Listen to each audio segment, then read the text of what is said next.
स्वागत है आप सभी लोगों का मेरे चैनल रागनी सिंह में। आइए सुनते हैं मन्नू भंडारी जी की कहानी यही सच है।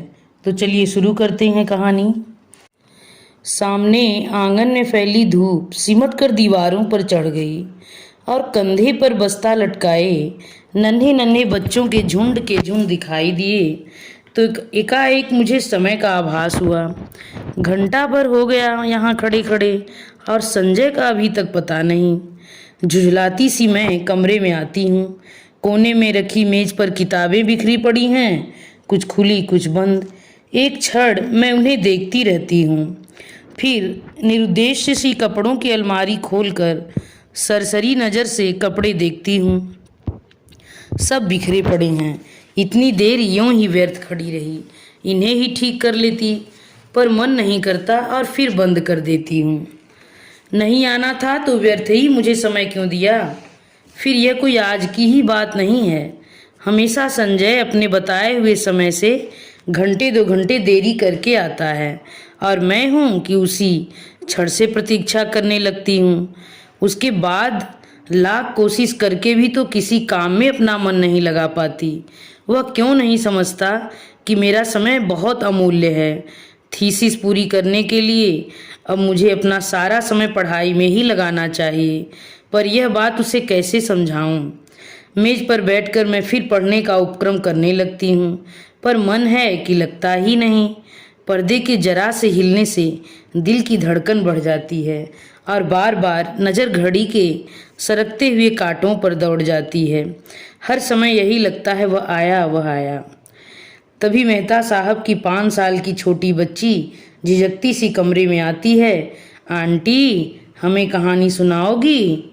नहीं, अभी नहीं, पीछे आना। मैं रुखाई से जवाब देती हूँ और भाग जाती है।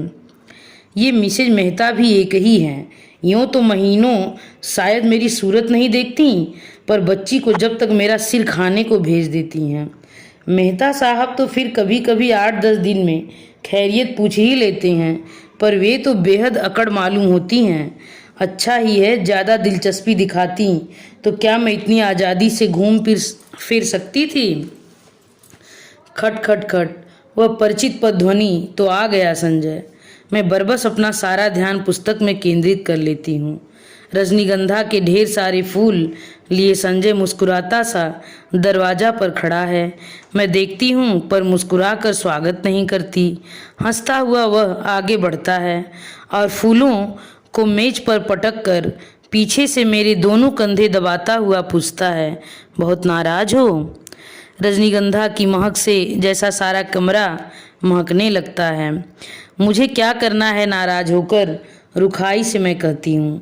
वह कुर्सी सहित मुझे घुमाकर अपने सामने कर लेता है और बड़े दुलार के साथ ठोड़ी उठाकर कहता है, तुम ही बताओ क्या करता। क्वालिटी में दोस्त के बीच फंसा था, बहुत कोशिश करके भी उठ नहीं पाया। सबको नाराज करके आना अच्छा भी नहीं लगता। इच्छा होती है कह दूं, तुम्हें दोस्तों का ख्याल है, उसके बुरा मानने की चिंता है, बस मेरी ही नहीं। पर कुछ कह नहीं पाती, एकटक उसके चेहरे की ओर देखती रहती हूँ। उसके सांवले चेहरे पर पसीने की बूंदें चमक रही हैं। कोई और समय होता तो मैंने अपने आंचल से इन्हें पोंछ दिया होता, पर आज नहीं। वह मंद मंद मुस्कुरा रहा है, उसकी आंखें क्षमा याचना कर रही हैं, पर मैं क्या करूं। तभी वह अपनी आदत के अनुसार कुर्सी के हत्थे पर बैठकर मेरे गाल सहलाने लगता है। मुझे उसकी इस बात पर गुस्सा जानता तो है, इसके आगे मेरा क्रोध टिक नहीं पाता। फिर उठकर वह फूलदान के पुराने फूल फेंक देता है और नए फूल लगाता है। फूल सजाने में वह कितना कुशल है। एक बार मैंने यूं ही कह दिया था कि मुझे रजनीगंधा के फूल बड़े पसंद हैं, तो उसने नियम ही बना लिया कि हर चौथे दिन ढेर सारे फूल लाकर मेरे कमरे में लगा देता है।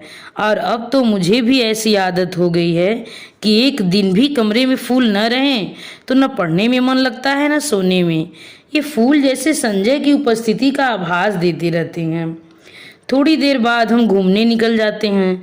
एकाएक मुझे इरा के पत्र की बात याद आ जाती है, जो बात सुनाने के लिए मैं सवेरे से ही आतुर थी।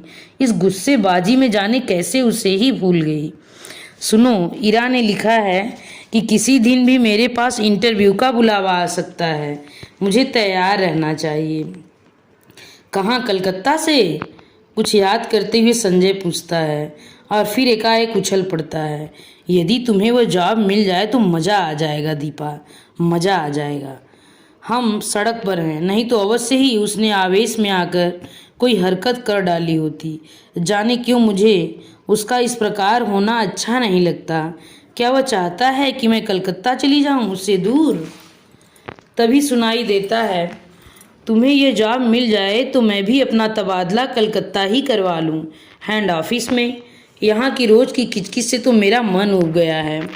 कितनी ही बार सोचा कि तबादले की कोशिश करूं, पर तुम्हारे ख्याल ने हमेशा मुझे बांध लिया। ऑफिस में शांति हो जाएगी, पर मेरी शामें कितनी वीरान हो जाएंगी। उसके स्वर की आर्द्रता ने मुझे छू लिया। एकाएक मुझे लगने लगा कि रात बड़ी सुहावनी हो चली है। हम दूर निकलकर अपनी प्री टेकरी पर जाकर बैठ जाते हैं। दूर दूर तक हल्की सी चांदनी फैली हुई है और शहर की तरह यहाँ का वातावरण धुएं से भरा हुआ नहीं है। वह दोनों पैर फैलाकर बैठ जाता है और घंटों मुझे अपने ऑफिस के झगड़े की बात सुनाता है और फिर कलकत्ता जाकर साथ जीवन बिताने की योजना बनाता है। मैं कुछ नहीं बोलती, बस एकटक उसे देखती रहती हूँ। जब वह चुप हो जाता है तो बोलती हूँ, मुझे तो इंटरव्यू में जाते हुए बड़ा डर लगता है। पता नहीं कैसे क्या पूछे होंगे। मेरे लिए तो ये पहला ही मौका है। वह खिलखिला कर हंस पड़ता है। तुम भी एक मूर्ख ही हो। घर से दूर यहाँ कमरा लेकर अकेली रहती हो, रिसर्च कर रही हो, दुनिया भर में घूमती फिरती हो और इंटरव्यू के नाम से डर लगता है। क्यों? और गाल पर हल्की सी चपत जमा देता है। फिर समझाता हुआ कहता है, और देखो, आजकल ये इंटरव्यू आदि तो सब दिखावा मात्र होते हैं। वहाँ किसी जान पहचान वाले से इन्फ्लुएंस डलवाना जाकर। पर कलकत्ता तो मेरे लिए एकदम नई जगह है। वहाँ इरा को छोड़कर मैं किसी को जानती भी नहीं। अब उन लोगों की कोई जान पहचान हो तो बात दूसरी है, असहाय सी मैं कहती हूँ। और किसी को नहीं जानती? फिर मेरे चेहरे पर नजरें गड़ा कर पूछता है, निशीथ भी तो वही है, होगा, मुझे करना क्या है उससे? मैं एकदम ही भन्ना कर जवाब देती हूँ। पता नहीं क्यों मुझे लग ही रहा था कि अब वह यही बात कहेगा। कुछ नहीं करना, वह छेड़ने के लहजे में कहता है। और मैं भभक पड़ती हूँ। देखो संजय, मैं 1000 बार तुमसे कह चुकी हूँ कि उसे लेकर मुझसे मजाक मत किया करो। मुझे इस तरह का मजाक जरा भी पसंद नहीं है। वह खिलखिला कर हंस पड़ता है, पर मेरा तो मूड ही खराब हो जाता है। हम लौट पड़ते हैं। वह मुझे खुश करने के इरादे से मेरे कंधे पर हाथ रख देता है। मैं झटक कर हाथ हटा देती हूँ। क्या कर रहे हो? कोई देख लेगा तो क्या कहेगा? कौन है यहाँ जो देख लेगा? और देख लेगा तो देख ले, आप ही कुढ़ेगा। नहीं, हमें पसंद नहीं है यह बेशर्मी। और सच ही मुझे रास्ते में ऐसी हरकतें पसंद नहीं, चाहे रास्ता निर्जन ही क्यों न हो। पर है तो रास्ता ही, फिर कानपुर जैसी जगह। कमरे में लौटकर मैं उसे बैठने को कहती हूँ, पर वह बैठता नहीं, बस बाहों में भरकर एक बार चूम लेता है। यह भी जैसे उसका रोज का नियम है। वह चला जाता है। मैं बाहर बालकनी में निकलकर उसे देखती रहती हूँ। उसका आकार छोटे होते होते सड़क के मोड़ पर जाकर लुप्त हो जाता है। मैं उधर ही देखती रहती हूँ, निर्दोष सी, खोई खोई। फिर आकर पढ़ने बैठ जाती हूँ। रात में सोती हूँ तो देर तक मेरी आंखें मेज पर लगे रजनीगंधा के फूलों को ही निहारती रहती हैं। जाने क्यों अक्सर मुझे भ्रम हो जाता है कि ये फूल नहीं है, मानो संजय की अनेकानेक आंखें हैं जो मुझे देख रही हैं, सहला रही हैं, दुलरा रही हैं। और अपने को यूँ असंख्य आँखों से निरंतर देखे जाने की कल्पना से ही मैं लजा जाती हूँ। मैंने संजय को कभी एक बार यह बात बताई थी तो वह खूब हंसा था और फिर मेरे गालों को सहलाते हुए उसने कहा था कि मैं पागल हूँ, निरी मूर्खा हूँ। कौन जाने, शायद उसका कहना ही ठीक हो, शायद मैं पागल ही हूँ। मैं जानती हूँ संजय का मन निशीथ को लेकर जब जब सशंकित हो उठता है, पर मैं उसे कैसे विश्वास दिलाऊं कि मैं निशीथ से नफरत करती हूँ उसकी याद मात्र से मेरा मन घृणा से भर उठता है। फिर 18 वर्ष की आयु में किया हुआ प्यार भी कोई प्यार होता है भला? निरा बचपना होता है, महज पागलपन। उसमें आवेश रहता है पर स्थायित्व नहीं, गति रहती है पर गहराई नहीं।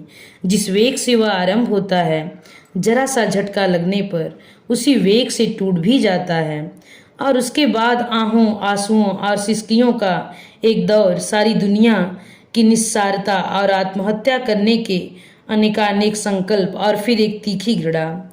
जैसे ही जीवन को दूसरा आधार मिल जाता है, उन सबको भूलने में एक दिन भी नहीं लगता। फिर तो वह सब ऐसी बेवकूफ़ी लगती है जिस पर बैठकर घंटों हंसने की तबीयत होती है। तब एकाएक इस बात का एहसास होता है कि ये सारे आंसू, ये सारी आहें उस प्रेमी के लिए नहीं थी, वरन जीवन की उस रिक्तता और शून्यता के लिए थी जिसने जीवन को नीरस बनाकर बोझिल कर दिया था। तभी तो संजय को पाते ही मैं निशीथ को भूल गई। मेरे आंसू हंसी में बदल गए और आहों की जगह किलकारियां गूंजने लगी। पर संजय है कि जब तक निशीथ की बात को लेकर व्यर्थ ही खिन्न सा हो उठता है। मेरे कुछ कहने पर वह खिलखिला अवश्य पड़ता है, पर मैं जानती हूँ वह पूर्ण रूप से आश्वस्त नहीं है। उसे कैसे बताऊं कि मेरे प्यार का, मेरी कोमल भावनाओं का, भविष्य की मेरी अनेकानेक योजनाओं का एकमात्र केंद्र संजय ही है। यह बात दूसरी है कि चांदनी रात में किसी निर्जन स्थान में पेड़ तले बैठकर भी मैं अपनी थीसिस की बात करती हूँ, या वह अपने ऑफिस की, मित्रों की बातें करता है, या हम किसी और विषय पर बात करते हैं। पर इसका सब यह मतलब तो नहीं कि हम प्रेम नहीं करते। वह क्यों नहीं समझता कि आज हमारी भावुकता यथार्थ में बदल गई है। सपनों की जगह हम वास्तविकता में जीते हैं। हमारे प्रेम को परिपक्वता मिल गई है, जिसका आधार पाकर वह अधिक गहरा हो गया है, स्थायी हो गया है। पर संजय को कैसे समझाऊं यह सब? कैसे उसे समझाऊं कि निशीथ ने मेरा अपमान किया है, ऐसा अपमान जिसकी कचोट से मैं आज भी तिलमिला जाती हूँ। संबंध तोड़ने से पहले एक बार तो उसने मुझे बताया होता कि आखिर मैंने ऐसा कौन सा अपराध कर डाला था जिसके कारण उसने मुझे इतना कठोर दंड दे डाला। सारी दुनिया की भत्सरना, तिरस्कार, परिहास और दया का विष मुझे पीना पड़ा, विश्वासघाती नीच कहीं का। और संजय सोचता है कि आज भी मेरे मन में उसके लिए कोई कोमल स्थान है। छी, मैं उससे नफरत करती हूँ, और सच पूछो तो अपने को भाग्यशालिनी समझती हूँ कि मैं एक ऐसे व्यक्ति के चंगुल में फंसने से बच गई जिसके लिए प्रेम महज एक खिलवाड़ है। संजय यह तो सोचे कि यदि ऐसी कोई बात भी होती तो क्या मैं तुम्हारे आगे, तुम्हारी हर उचित अनुचित चेष्टा के आगे यूँ आत्मसमर्पण करती, तुम्हारे चुंबनों और आलिंगनों में अपने को यूँ बिखरने देती? जानते हो, विवाह से पहले कोई भी लड़की किसी को इन सब का अधिकार नहीं देती, पर मैंने दिया। क्या केवल इसलिए नहीं कि मैं तुम्हें प्यार करती हूँ, बहुत बहुत प्यार करती हूँ। विश्वास करो संजय, तुम्हारा मेरा प्यार ही सच है। निशीथ का प्यार तो मात्र छल था, भ्रम था, झूठ था। परसों मुझे कलकत्ता जाना है, बड़ा डर लग रहा है, कैसे क्या होगा। मान लो इंटरव्यू में बहुत नर्वस हो गई तो संजय को कह रही हूँ कि वह भी साथ चले, पर उसे ऑफिस से छुट्टी नहीं मिल सकती। एक तो नया शहर, फिर इंटरव्यू। अपना कोई साथ होता है तो बड़ा सहारा मिल जाता। मैं कमरा लेकर अकेली रहती हूँ, यूँ अकेले घूम फिर भी लेती हूँ तो संजय सोचता है मुझमें बड़ी हिम्मत है, पर सच बड़ा डर लग रहा है।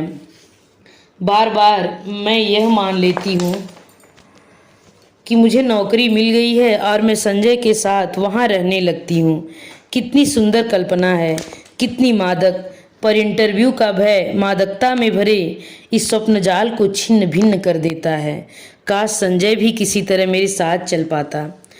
गाड़ी जब हावड़ा स्टेशन के प्लेटफार्म पर प्रवेश करती है तो जाने कैसी विचित्र आशंका, विचित्र से भय से मेरा मन भर जाता है। प्लेटफार्म पर खड़े असंख्य नर नारियों में मैं इरा को ढूंढती हूँ, वह कहीं दिखाई नहीं देती। नीचे उतरते की बजाय खिड़की में से ही दूर दूर तक नजरें दौड़ाती हूँ। आखिर एक कुली को बुलाकर अपना छोटा सा सूटकेस और बिस्तर उतारने का आदेश दे मैं नीचे उतर पड़ती हूँ। उस भीड़ को देखकर मेरी दहशत जैसे और बढ़ जाती है। तभी किसी के हाथ के स्पर्श से मैं बुरी तरह चौंक जाती हूँ। पीछे देखती हूँ तो ईरा खड़ी है। रुमाल से चेहरे का पसीना पोंछते हुए कहती हूँ, ओफ, तुझे न देखकर मैं घबरा रही थी कि तेरे घर भी कैसे पहुंचूंगी। बाहर आकर हम टैक्सी में बैठते हैं। अभी तक मैं स्वस्थ नहीं हो पाई हूँ। जैसे ही हावड़ा पुल पर गाड़ी पहुंचती है, हुगली के जल को स्पर्श करती हुई ठंडी हवाएं तन मन को एक ताजगी भर से भर देती हैं। ईरा मुझे इस पुल की विशेषता बताती है और मैं विस्मित सी उस पुल को देखती हूँ। दूर दूर तक फैले हुगली के विस्तार को देखती हूँ। उसकी छाती पर खड़ी और विहार करती अनेक नौकाओं को देखती हूँ। बड़े बड़े जहाज़ों को देखती हूँ। उसके बाद बहुत ही भीड़ भरी सड़कों पर हमारी टैक्सी रुकती रुकती चलती है। ऊंची ऊंची इमारतों और चारों ओर के वातावरण से कुछ विचित्र सी विराटता का आभास होता है और इस सबके बीच जैसे मैं अपने को बड़ा खोया खोया सा महसूस करती। कहाँ पटना और कानपुर और कहाँ यह कलकत्ता। मैंने तो आज तक कभी बहुत बड़े शहर देखे ही नहीं। सारी भीड़ को चीरकर हम रेड रोड पर आते हैं। चौड़ी शांत सड़क, दोनों ओर लंबे चौड़े खुले मैदान। क्यों ईरा, कौन कौन लोग होंगे इंटरव्यू में? मुझे तो बड़ा डर लग रहा है। अरे सब ठीक हो जाएगा, तू और डर। हम जैसे डरे तो कोई बात भी है। जिसने अपना सारा करियर अपने आप बनाया वह भला इंटरव्यू में डरे? फिर कुछ देर ठहर कर कहती, अच्छा भैया भाभी तो पटना ही होंगे। जाती है कभी उसके पास या अभी नहीं? कानपुर आने के बाद एक बार गई थी। कभी कभी यूं ही पत्र लिख देती हूँ। भाई कमाल के लोग हैं, बहन को भी नहीं निभा सके। मुझे प्रसंग कतई पसंद नहीं। मैं नहीं चाहती कि कोई इस विषय पर बात करे। मैं मौन ही रहती हूँ। ईरा का छोटा सा घर है, सुंदर ढंग से सजाया हुआ। उसके पति के दौरे पर जाने की बात सुनकर पहले तो मुझे अफसोस हुआ था। वे होते तो कुछ मदद ही करते, पर फिर एकाएक लगा कि उनकी अनुपस्थिति में मैं शायद अधिक स्वतंत्रता का अनुभव कर सकूं। उनका बच्चा भी बड़ा प्यारा है। शाम को ईरा मुझे कॉफ़ी हाउस ले जाती है। अचानक मुझे वहाँ निशीथ दिखाई देता है। मैं शक पकाकर नज़र घुमा लेती हूँ। ऊपर वह हमारी मेज पर ही आ पहुँचता है। विवश होकर मुझे उधर देखना पड़ता है। नमस्कार भी करना पड़ता है। ईरा का परिचय भी करवाना पड़ता है। ईरा पास की कुर्सी पर बैठने का निमंत्रण दे देती है। मुझे लगता है मेरी सांस रुक जाएगी। कब आई? आज सवेरे ही। अभी ठहरोगी? ठहरी कहाँ हो? जवाब ईरा देती है, मैं देख रही हूँ। निशीथ बहुत बदल गया है। उसने कवियों की तरह बाल बढ़ा लिए हैं। यह क्या शौक चल रहा? उसका रंग स्याह पड़ गया है। वह दुबला हो गया है। विशेष बातचीत नहीं होती है। हम लोग उठ पड़ते हैं। ईरा को मुन्नू की चिंता सता रही थी और मुझे स्वयं घर पहुंचने को उतावली हो रही थी। कॉफ़ी हाउस से धर्मतल्ला तक वह पैदल चलता हुआ हमारे साथ आता है। ईरा उससे बात कर रही है मानो वह ईरा का ही मित्र हो। ईरा अपना पता समझा देती है और दूसरे दिन 9 बजे आने का वायदा करके चला जाता है।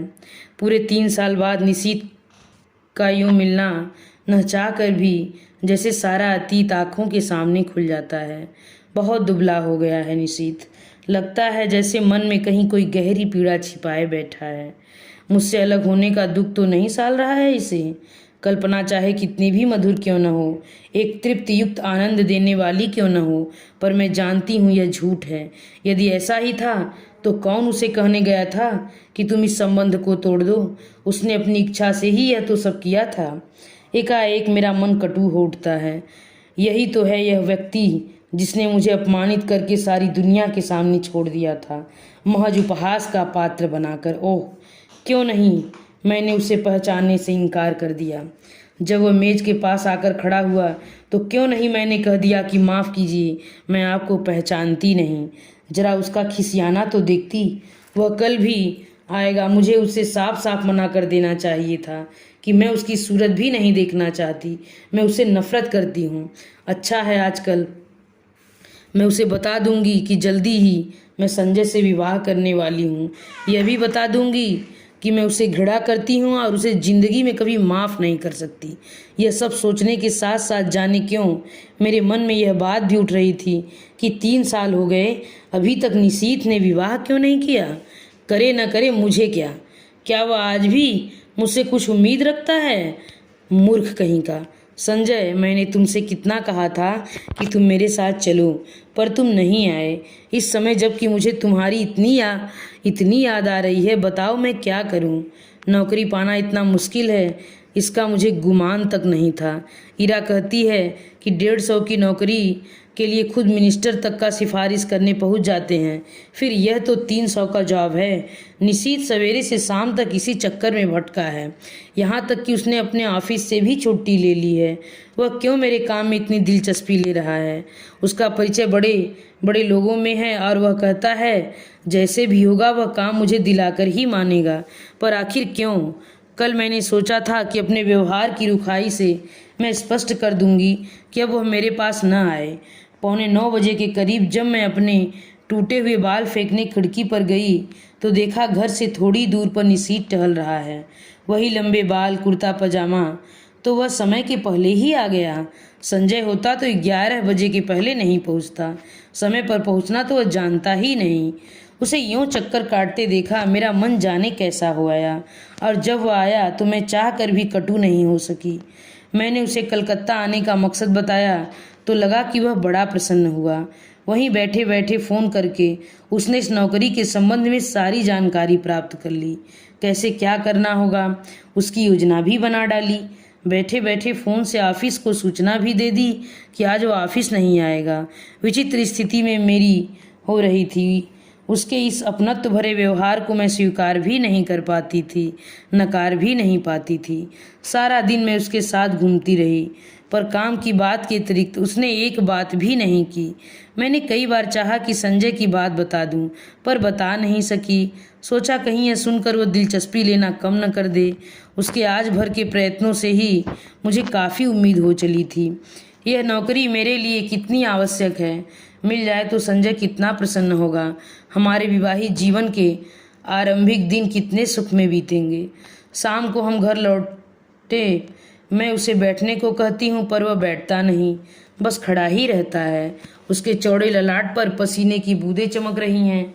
एकाएक मुझे लगा है इस समय संजय होता, मैं अपने आंचल से उसका पसीना पोंछ देती, और वह क्या बिना बाहों में भरे, बिना प्यार किए यूं ही चला जाता। अच्छा तो चलता हूँ, यंत्र चालित से मेरे हाथ जुड़ जाते हैं, वह लौट पड़ता है और मैं ठगी सी देखती रहती हूँ।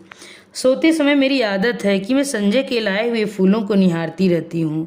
यहाँ वे फूल नहीं हैं तो बड़ा सूना सूना सा लग रहा है। पता नहीं संजय तुम इस समय क्या कर रहे हो? 3 दिन हो गए किसी ने बाहों में भरकर प्यार तक नहीं किया। आज सवेरे मेरा इंटरव्यू हो गया। मैं शायद बहुत नर्वस हो गई थी और जैसे उत्तर मुझे देना चाहिए वैसे नहीं दे पाई, पर निशीथ ने आकर बताया कि मेरा चुना जाना करीब करीब तय हो गया है। मैं जानती हूँ यह सब निशीथ की वजह से हुआ है। ढलते सूरज की धूप निशीथ के बाएं गाल पर पड़ रही थी और सामने बैठा निशीथ इतने दिन बाद एक बार फिर मुझे बड़ा प्यारा सा लगा। मैंने देखा मुझसे ज़्यादा वह प्रसन्न है। वह कभी किसी का एहसान नहीं लेता, पर मेरी खातिर उसने न जाने कितने लोगों का एहसान लिया। आखिर क्यों? क्या वह चाहता है कि मैं कलकत्ता आकर रहूं उसके साथ? उसके पास एक अजीब सी पुलक से मेरा तन मन सिहर उठता है। वह ऐसा क्यों चाहता है? उसका ऐसा चाहना बहुत गलत है, बहुत अनुचित है, पर मैं अपने मन को समझाती हूँ ऐसी कोई बात नहीं है। शायद वह केवल मेरे प्रति किए गए अन्याय का प्रतिकार करने के लिए यह सब कर रहा है।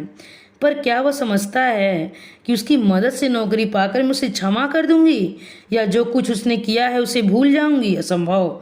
मैं कल ही उसे संजय की बात बता दूंगी। आज तो इस खुशी में पार्टी हो जाए। काम की बात के अलावा यह पहला वाक्य मैं उसके मुंह से सुनती हूँ। मैं इरा की ओर देखती हूँ। वह प्रस्ताव का समर्थन करके भी मुन्नू की तबीयत का बहाना लेकर अपने को काट लेती है। अकेले जाना मुझे कुछ अटपटा सा लगता है। अभी तक तो काम का बहाना लेकर घूम रही थी, पर अब फिर भी मैं मना नहीं कर पाती। अंदर जाकर तैयार होती हूँ। मुझे याद आता है निशीथ को नीला रंग बहुत पसंद है। मैं नीली साड़ी ही पहनती हूँ। बड़े चाव और सतर्कता से अपना प्रसाधन करती हूँ और बार बार अपने को टोकती जाती हूँ। किसको रिझाने के लिए सब हो रहा है? क्या यह निरा पागलपन नहीं है? सीढ़ियों पर निशीथ हल्की सी मुस्कुराहट के साथ कहता है, इस साड़ी में तुम बहुत सुंदर लग रही हो। मेरा चेहरा तमतमा जाता है, कनपटियां सुर्ख हो जाती हैं। मैं सचमुच इस वाक्य के लिए तैयार नहीं थी। यह सदा चुप रहने वाला निशीथ बोला भी तो ऐसी बात। मुझे ऐसी बातें सुनने की जरा भी आदत नहीं है। संजय न कभी मेरे कपड़ों पर ध्यान देता है न ऐसी बातें करता है, जबकि उसे पूरा अधिकार है और यह बिना अधिकार ऐसी बातें करे। पर जाने क्या है कि उस पर नाराज नहीं हो पाती हूँ, बल्कि एक पुलक में सिहरन महसूस करती हूँ। सच संजय के मुंह से ऐसा वाक्य सुनने को मेरा मन तरसता रहता है, पर उसने कभी ऐसी बात नहीं की। पिछले 2.5 साल से मैं संजय के साथ रही हूँ। रोज ही शाम को हम घूमने जाते हैं। कितनी बार ही मैंने श्रृंगार किया, अच्छे कपड़े पहने, पर प्रशंसा का एक शब्द भी उसके मुंह से नहीं सुना। इन बातों पर उसका ध्यान ही नहीं जाता। वह देखकर भी जैसे यह सब देख नहीं पाता। इस वाक्य को सुनने के लिए तरसता हुआ मेरा मन जैसे रस से नहा जाता है। पर निशीथ ने यह बात क्यों कही? उसे क्या अधिकार है? क्या सचमुच ही उसे अधिकार नहीं है? नहीं है। जाने कैसी मजबूरी है, कैसी व्यवस्था है कि मैं इस बात का जवाब नहीं दे पाती हूँ। निश्चयात्मकता दृढ़ता से नहीं कह पाती कि साथ चलते इस व्यक्ति को सचमुच ही मेरे विषय में ऐसी अवांछित बात कहने का कोई अधिकार नहीं है। हम दोनों टैक्सी में बैठते हैं। मैं सोचती हूँ आज मैं इसे संजय की बात बता दूंगी। स्काई रूम निशीथ टैक्सी वाले को आदेश देता है। टुन की घंटी के साथ मीटर डाउन होता है और टैक्सी हवा से बातें करने लगती है। निशीथ बहुत सतर्कता से कोने में बैठा है, बीच में इतनी जगह छोड़कर कि यदि हिचकोला खाकर भी टैक्सी रुके तो हमारा स्पर्श न हो। हवा के झोंके से मेरी रेशमी साड़ी का पल्लू उसके समूचे बदन को स्पर्श करता हुआ उसकी गोदी में पकड़कर फड़फड़ाता है। वह उसे हटाता नहीं। मुझे लगता है यह रेशमी सुवासित पल्लू उसके तन मन को रस से भिगो रहा है। यह स्पर्श उसे पुलकित कर रहा है। मैं विजय के अकथनीय आह्लाद से भर जाती हूँ। आज भी संजय की बात नहीं कह पाती, चाहकर भी नहीं कह पाती। अपनी इस व्यवस्था पर मुझे खींच भी आती है, पर मेरा मुंह है कि खुलता ही नहीं। मुझे लगता है मैं जैसे कोई बहुत बड़ा अपराध कर रही हूँ, पर फिर भी मैं कुछ नहीं कह सकी। यह निशीथ कुछ बोलता क्यों नहीं? उसका यूं कोने में दुबक कर निर्विकार भाव से बैठे रहना मुझे कतई अच्छा नहीं लगता। एकाएक मुझे संजय की याद आने लगती है। इस समय वह यहाँ होता तो उसका हाथ मेरी कमर में लिपटा होता। यूं सड़क पर ऐसी हरकतें मुझे स्वयं पसंद नहीं, पर आज जाने क्यों किसी की बाहों की लपेट के लिए मेरा मन ललक उठता है। मैं जानती हूँ जब निशीथ बगल में बैठा हो उस समय ऐसी इच्छा करना या ऐसी बात सोचना भी कितना अनुचित है, पर मैं क्या करूं? जितनी द्रुत गति से टैक्सी चली जा रही है, मुझे लगता है उतनी ही द्रुत गति से मैं भी बही जा रही हूं अनुचित अवांछित दिशाओं की ओर। टैक्सी झटका खा कर रुकती है तो मेरी चेतना लौटती है। मैं जल्दी से दाहिनी ओर का फाटक खोलकर कुछ इस हड़बड़ी से नीचे उतर पड़ती हूँ, मानो अंदर से निशीथ मेरे साथ कोई बदतमीजी कर रहा हो। अजी, इधर से नहीं उतरना चाहिए कभी, टैक्सी वाला कहता है तो मैं अपनी गलती का भान करती हूँ। उधर निशीथ खड़ा है, इधर मैं, बीच में टैक्सी। पैसे लेकर टैक्सी चली जाती है तो हम दोनों एक दूसरे के आमने सामने हो जाते हैं। एकाएक मुझे ख्याल आता है कि टैक्सी के पैसे आज तो मुझे ही देने चाहिए थे, पर अब क्या हो सकता है। चुपचाप हम दोनों अंदर जाते हैं। आसपास बहुत कुछ चहल पहल, रोशनी, रौनक, पर मेरे लिए जैसे सबका अस्तित्व ही मिट जाता है। मैं अपने को सबकी नज़रों से बचा कर चलती हूँ, मानो मैंने कोई अपराध कर डाला हो और कोई मुझे पकड़ न ले। क्या सचमुच ही मुझे कोई अपराध हो गया है? आमने सामने हम दोनों बैठ जाते हैं। मैं होस्ट हूँ, फिर भी उसका पार्ट वही अदा कर रहा है। मुझे बार बार लगता है कि निशीथ कुछ कहना चाह रहा है। मैं उसके होठों की धड़कन तक महसूस करती हूँ। वह जल्दी से कॉफ़ी का स्ट्रा मुंह से लगा लेता है।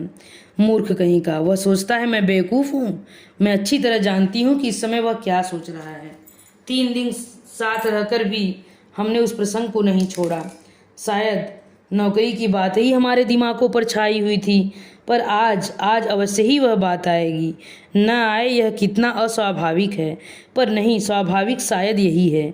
3 साल पहले जो अध्याय सदा के लिए बंद हो गया, उसे उलटकर देखने का साहस शायद हम दोनों में से किसी में नहीं है। जो संबंध टूट गए, अब उन पर कौन बात करे। मैं तो कभी नहीं करूँगी, उसे तो करना चाहिए। तोड़ा उसने था। बात भी वही आरंभ करे, मैं क्यों करूं? और मुझे क्या पड़ी है? मैं तो जल्दी ही संजय से विवाह करने वाली हूँ। क्यों नहीं मैं इसे अभी संजय की बात बता देती। पर जाने कैसी व्यवस्था है, जाने कैसा मोह कि मैं मुंह नहीं खोल पाती। एकाएक मुझे लगता है जिसने उसने कुछ कहा। आपने कुछ कहा नहीं तो मैं खिसिया जाती हूँ। फिर वही मौन। खाने में मेरा जरा भी मन नहीं लग रहा है, पर यत्र चालित सी मैं खा रही हूँ, शायद वह भी ऐसे ही खा रहा है। मुझे फिर लगता है कि उसके होठ फड़क रहे हैं और स्ट्रा पकड़े हुए उंगलियां काँप रही हैं। मैं जानती हूँ पूछना चाहता है, दीपा तुमने मुझे माफ़ तो कर दिया ना? वह पूछ ही क्यों नहीं लेता? मान लो यदि पूछ ही ले तो मैं क्या कहूँगी उससे? तुम्हें जिंदगी भर माफ़ नहीं कर सकती। मैं तुमसे नफरत करती हूँ। मैं तुम्हारे साथ घूम फिर ली या कॉफ़ी पी ली तो यह मत समझो कि मैं तुम्हारे विश्वासघात की बात को भूल गई हूँ और एकाएक पिछला सब कुछ मेरी आंखों के आगे तैरने लगता है। पर यह क्या असहाय अपमान जनित पीड़ा, क्रोध और कटुता क्यों नहीं याद आती? मेरे सामने तो पटना में गुजारी सुहानी संध्याओं और चांदनी रातों के विचित्र उभर कर आते हैं, जब मैं घंटों समीप बैठ मौन भाव से हम एक दूसरे को निहारा करते थे। बिना स्पर्श किए भी जाने कैसी मादकता तन मन को विभोर किए रहती थी। जाने कैसी तन्मयता में हम डूबे रहते थे एक विचित्र सी स्वप्निल दुनिया में। मैं कुछ बोलना भी चाहती तो वह मेरे मुंह पर उंगली रखकर कहता, आत्मीयता के ये क्षण अनकहे ही रहने दो दीपा। आज भी तो हम मौन ही हैं, एक दूसरे के निकट ही हैं। क्या आज भी हम आत्मीयता के उन्हीं क्षणों में गुजर रहे हैं? मैं अपनी सारी शक्ति लगाकर चीख पड़ना चाहती हूँ, नहीं नहीं नहीं, पर कॉफ़ी सिप करने के अतिरिक्त मैं कुछ नहीं कह पाती। मेरा यह विरोध हृदय की न जाने कौन सी अतल गहराइयों में डूब जाता है। निशीथ मुझे बिल नहीं देने देता। एक विचित्र सी भावना मेरे मन में उठती है कि छीना झपटी में किसी तरह मेरा हाथ इसके हाथ से छू जाए। मैं अपने स्पर्श से उसके मन के तारों को झंझना देना चाहती हूँ, पर वैसा अवसर नहीं आता। बिल वही देता है, मुझसे तो विरोध भी नहीं किया जाता। मन में प्रचंड तूफान, फिर भी मैं निर्विकार भाव से मैं टैक्सी में आकर बैठती हूँ। फिर वही मौन, वही दूरी। पर जाने क्या है कि मुझे लगता है कि निशीथ मेरे बहुत निकट आ गया है, बहुत निकट। बार बार मेरा मन करता है क्यों नहीं निशीथ मेरा हाथ पकड़ लेता, क्यों नहीं मेरे कंधे पर हाथ रख देता। मैं जरा भी बुरा नहीं मानूंगी, जरा भी नहीं। पर वह कुछ भी नहीं करता। सोते समय रोज की तरह मैं आज भी संजय का ध्यान करते हुए ही सोना चाहती हूँ, पर निशीथ है कि बार बार संजय की आकृति को हटाकर स्वयं आ खड़ा होता है। अपनी मजबूरी पर खींच खींच जाती हूँ। आज कितना अच्छा मौका था सारी बात बता देने का, पर मैं जाने कहाँ भटकी थी कि कुछ भी नहीं बता सकी। शाम को मुझे निशीथ अपने साथ लेके ले गया। पानी के किनारे हम घास पर बैठे। कुछ दूर पर काफ़ी भीड़ भाड़ और चहल पहल थी, पर यह स्थान अपेक्षाकृत शांत था। सामने लेक के पानी में छोटी छोटी लहरें उठ रही हैं। चारों ओर के वातावरण का कुछ विचित्र सा भाव मन पर पड़ रहा था। अब तो तुम यहाँ आ जाओगी? मेरी ओर देखकर उसने कहा। हाँ, नौकरी के बाद क्या इरादा है? मैंने देखा उसकी आंखों में कुछ जानने की आतुरता फैलती जा रही है, शायद कुछ कहने की भी। मुझसे कुछ जानकर वह अपनी बात कहेगा। कुछ नहीं, जाने क्यों मैं यह कह गई। कौन है जो मुझे कचोटे डाल रहा है? क्यों नहीं मैं बता देती कि नौकरी के बाद संजय से विवाह करूंगी। मैं संजय से प्रेम करती हूँ, वह मुझसे प्रेम करता है। वह बहुत अच्छा है, बहुत ही। वह मुझे तुम्हारी तरह धोखा नहीं देगा। पर मैं कुछ भी तो नहीं कह पाती। अपनी इस बेबसी पर मेरी आंखें छलछला जाती हैं। मैं दूसरी ओर मुंह फेर लेती हूँ। तुम्हारे यहाँ आने से मैं बहुत खुश हूँ। मेरी सांस जहाँ की तहाँ रुक जाती है आगे के शब्द सुनने के लिए, पर शब्द नहीं आते। बड़ी कातर, करुण और याचना भरी दृष्टि से मैं उसे देखती हूँ, मानो कह रही हूँ कि तुम कह क्यों नहीं देते निशीथ कि आज भी तुम मुझसे प्यार करते हो। तुम मुझे सदा अपने पास रखना चाहते हो। जो कुछ हो गया उसे भूलकर तुम मुझसे विवाह करना चाहते हो। कह दो निशीथ, कह दो। यह सुनने के लिए मेरा मन अकुला रहा है, छटपटा रहा है। मैं बुरा नहीं मानूंगी, जरा भी बुरा नहीं मानूंगी। मान ही कैसे सकती हूँ निशीत। इतना सब हो जाने के बाद भी शायद मैं तुम्हें प्यार करती हूँ, शायद नहीं, सचमुच ही तुम्हें प्यार करती हूँ। मैं जानती हूँ तुम कुछ नहीं कहोगे, सदा के ही मितभाषी जो हो, फिर भी कुछ सुनने की आतुरता लिए मैं तुम्हारी तरफ देखती रहती हूँ, पर तुम्हारी नज़र तो लेक के पानी पर जमी हुई है। शांत मौन, आत्मीयता के क्षण अनकहे भले ही रह जाएं, पर अनबूझे नहीं रह सकते। तुम चाहो न चाहो, पर मैं जानती हूँ तुम आज भी मुझे प्यार करते हो, बहुत प्यार करते हो। मेरे कलकत्ता आ जाने के बाद इस टूटे संबंध को फिर से जोड़ने की बात ही तुम इस समय सोच रहे हो। तुम आज भी मुझे अपना ही समझते हो। तुम जानते हो आज भी दीपा तुम्हारी है और मैं। लगता है इस प्रश्न का उत्तर देने का साहस मुझमें नहीं। मुझे डर है जिस आधार पर मैं तुमसे नफरत करती हूँ, उसी आधार पर कहीं मुझे अपने से नफरत न करनी पड़े। लगता है रात आधी से भी अधिक ढल गई। मन ने उत्कट अभिलाषा लेते हुए भी निशीत की आवश्यक मीटिंग की बात सुनकर मैंने कह दिया कि तुम स्टेशन मत आना। इरा आई थी पर गाड़ी पर बिठाकर ही चली गई, या कहूँ कि मैंने ज़बरदस्ती उसे भेज दिया। मैं जानती थी कि लाख मना करने पर भी निशीत आएगा, और विदा के उन अंतिम क्षणों में मैं उसके साथ अकेली ही रहना चाहती थी। मन में एक दबी सी आशा थी कि चलते समय ही शायद वह कुछ कह दे। गाड़ी चलने में जब 10 मिनट रह गया तो देखा बड़ी व्यग्रता से डिब्बों में झांकता झांकता निशीत आ ही रहा था। पागल, उसे इतना तो समझना चाहिए कि उसकी प्रतीक्षा में मैं यहाँ बाहर खड़ी हूँ। मैं दौड़कर उसके पास जाती हूँ। आप क्यों आए? पर मुझे उसका आना बड़ा अच्छा लगता था। वह बहुत थका हुआ लग रहा था, शायद सारा दिन बहुत व्यस्त रहा, और दौड़ता दौड़ता मुझे शी ऑफ करने यहाँ आ पहुँचा। मन करता है कुछ ऐसा करूँ जिससे इसकी सारी थकान दूर हो जाए, पर क्या करूँ। हम डिब्बे के पास आ जाते हैं। जगह अच्छी मिल गई है। वह अंदर झाँकते हुए पूछता है, हाँ पानी वानी तो है? हाँ। बिस्तर फैला लिया है? मैं खींच पड़ती हूँ। वो शायद समझ जाता है, सो चुप हो जाता है। हम दोनों एक क्षण को एक दूसरे की ओर देखते हैं। मैं उसकी आंखों में विचित्र सी छाएं देखती हूँ, मानो कुछ है जो उसके मन में घट रहा है, उसे मथ रहा है, पर वह कह नहीं पा रहा है। वह क्यों नहीं कह देता? क्यों नहीं अपने मन की इस घुटन को हल्का कर लेता? आज भी भीड़ विशेष नहीं है। चारों ओर नज़र डालकर वह कहता है, मैं भी एक बार चारों ओर देख लेती हूँ, पर नज़र मेरी बार बार घड़ी पर ही जा रही है। जैसे जैसे समय सरक रहा है, मेरा मन किसी गहरे अवसाद में डूब रहा है। मुझे कभी उस पर दया आती थी तो कभी खींच। गाड़ी चलने में केवल 3 मिनट बाकी ही रह गए हैं। एक बार फिर हमारी नज़रें मिलती हैं। ऊपर चढ़ जाओ, अब गाड़ी चलने वाली है।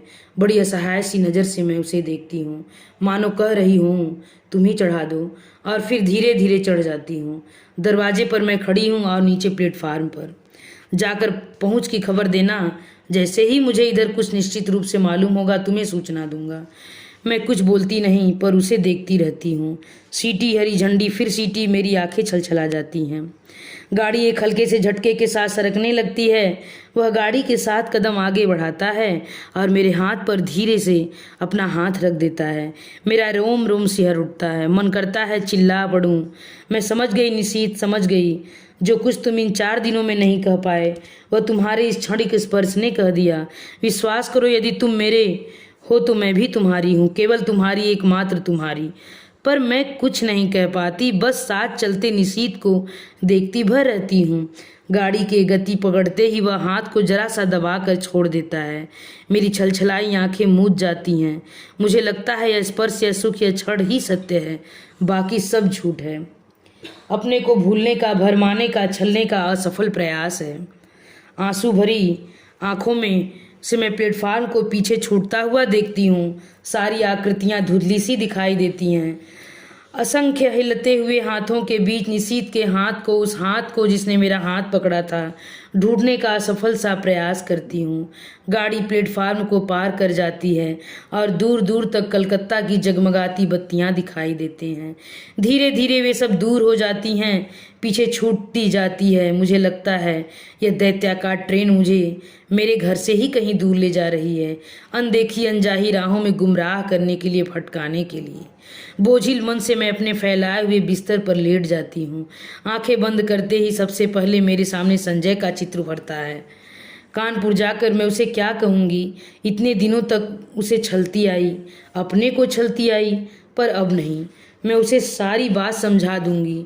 संजय जिस संबंध को टूटा हुआ जानकर मैं भूल चुकी थी, उसकी जड़ें हृदय की किन किन अतल गहराइयों में जमी हुई थी, इसका एहसास कलकत्ता में निशीथ से मिलकर हुआ।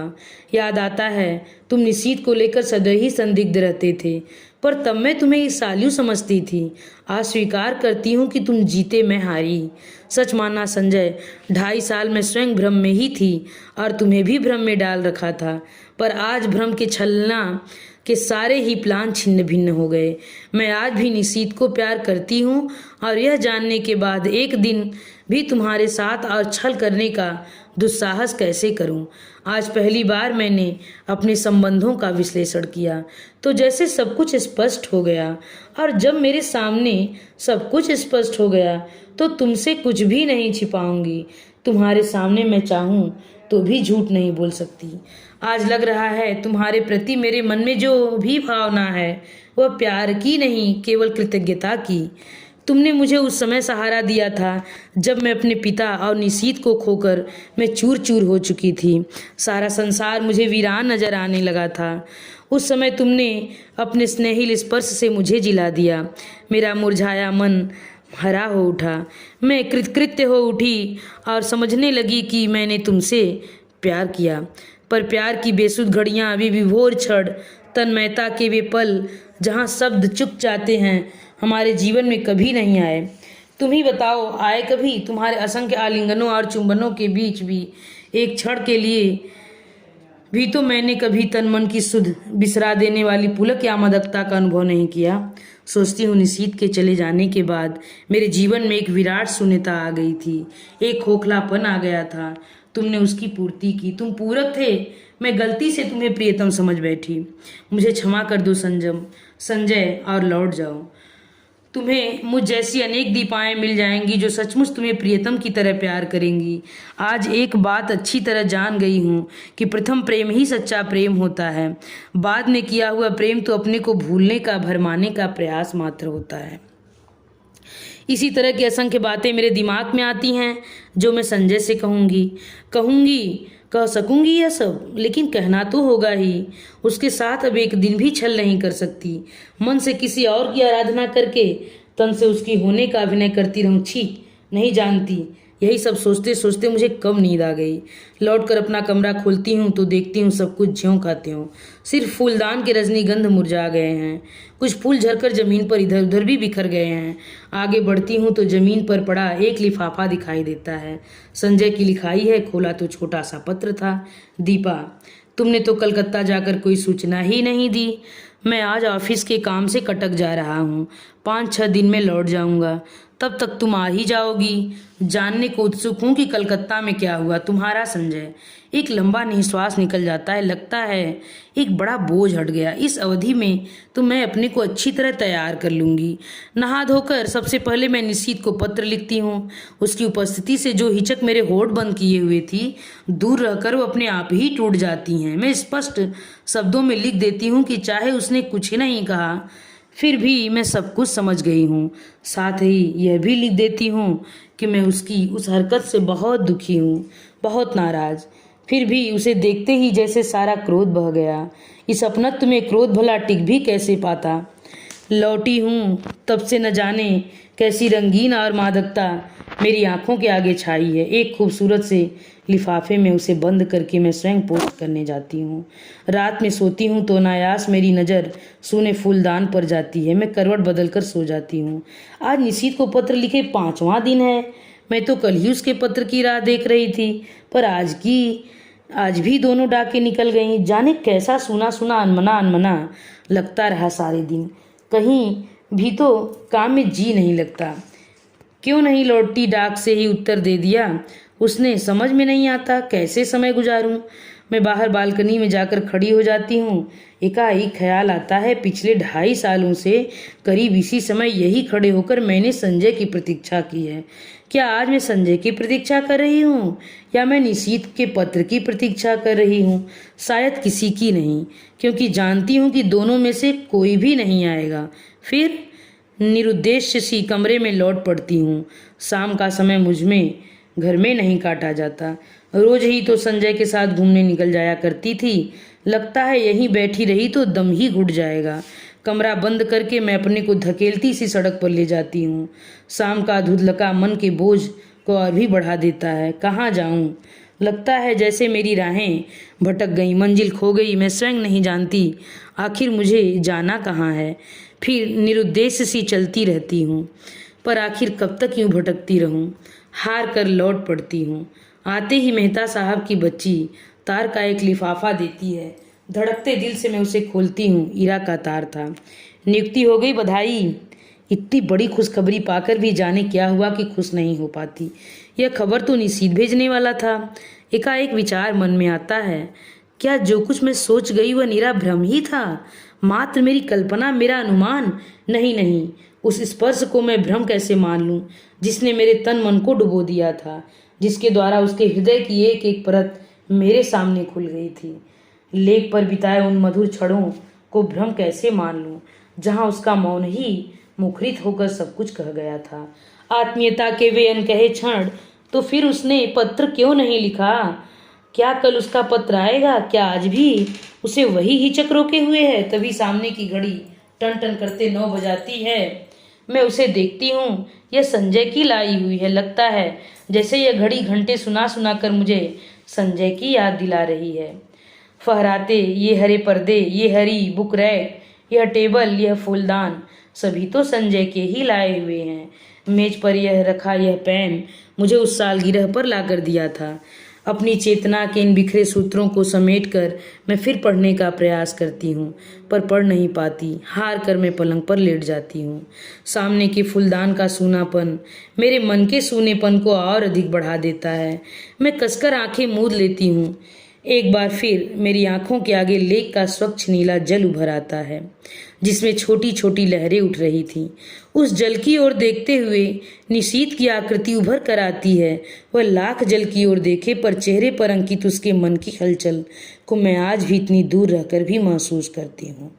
कुछ न कह पाने की मजबूरी, उसकी व्यवस्था, उसकी घुटन आज भी मेरे सामने साकार हो उठती है।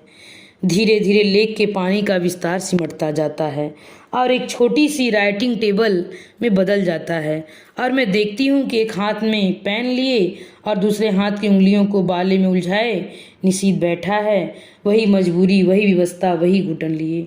वह चाहता है पर जैसे लिख नहीं पाता। वह कोशिश करता है पर उसका हाथ बस कांप कर रह जाता है। ओह, लगता है उसकी घुटन मेरा दम घोट कर रख देगी। मैं एकाएक आंखें खोल लेती हूँ। वही फूलदान, पर्दे, मेज, घड़ी। आखिर आज निशीथ का पत्र आ गया। धड़कते दिल से मैंने उसे खोला। इतना छोटा सा पत्र। प्रिय दीपा, तुम अच्छी तरह पहुँच गई, यह जानकर प्रसन्नता हुई। तुम्हें अपनी नियुक्ति का तार तो मिल ही गया होगा। मैंने कल ही ईरा जी को फ़ोन करके सूचना दे दी थी और उन्होंने बताया था कि तार दे देंगी।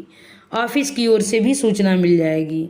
इस सफलता के लिए मेरी ओर से हार्दिक बधाई स्वीकार करना। सच मैं बहुत खुश हूँ कि तुम्हें यह काम मिल गया। मैं न सफल हो गई शेष फिर।